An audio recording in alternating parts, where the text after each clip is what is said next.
Значи, лего во врска со методологијата за прочистувањето на избирачкиот список, како партија, што се случи со вашиот став? Имавте забелешки, но дел од другите партии се повлека од нивните, па дури веќе има и обвинувања кон вас дека само на вас се чека да кажете став.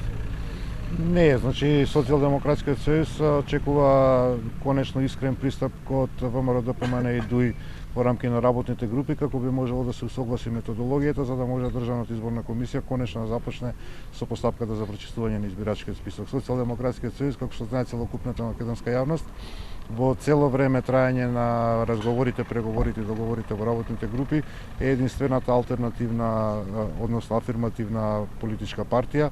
Другите политички партии, ВМРО-ДПМН особено, знаете и самите дека директно се од посредникот во преговорите меѓу тој дипломатскиот кор обвинети како луѓе кои што го бойкотираат процесот на имплементација на Прилинскиот договор.